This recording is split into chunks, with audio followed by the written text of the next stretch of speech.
aérien, onctueux, crémeux. Et c'est juste mon dessert préféré, la pavlova.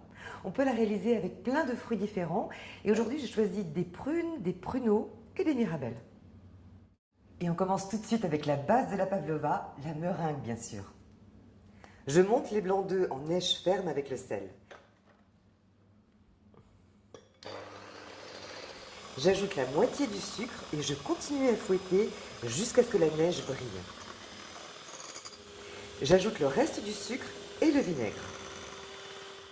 Le vinaigre va permettre de bien serrer les blancs en neige. Il faut fouetter vraiment longtemps jusqu'à obtenir une neige bien fine et brillante et surtout très ferme. Et je vais répartir la masse sur la plaque. Et une petite astuce, pour que le papier cuisson ne glisse pas lorsque vous mettez la masse, vous pouvez le coller avec un peu de meringue comme ça, aux quatre coins. Comme ça, vous êtes tranquille. Je répartis les blancs en neige sur un cercle d'environ 20 cm de diamètre et je forme des crêtes avec une fourchette. Et je vais cuire ma meringue environ 20 minutes à 150 degrés. Ensuite, je baisse le feu à 120 degrés et je laisse sécher la pavlova environ 1h40. C'est vrai qu'il faut un petit peu de patience, mais ça vaut la peine. Parce qu'ensuite, la meringue est vraiment croustillante à l'extérieur et moelleuse à l'intérieur à tomber. Je laisse refroidir la pavlova dans le four éteint et ouvert. Puis, je la sors du four et je fais glisser ma pavlova sur un plat à tarte.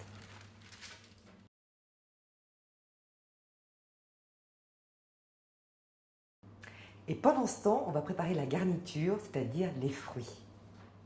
Et je vais mettre maintenant les mirabelles, les prunes et les pruneaux dans la casserole avec un tout petit peu d'eau et du sucre et je porte à ébullition.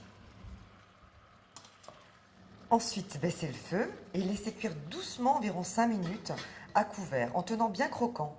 Puis, je laisse refroidir. Et bien sûr, si vous avez des questions, n'hésitez pas, appelez-nous. J'ai fouetté la crème en chantilly. Je vais la répartir sur la pavlova.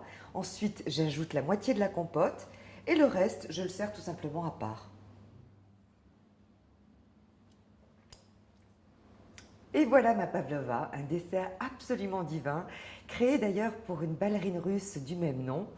Et c'est un dessert tout en élégance que j'adore vraiment.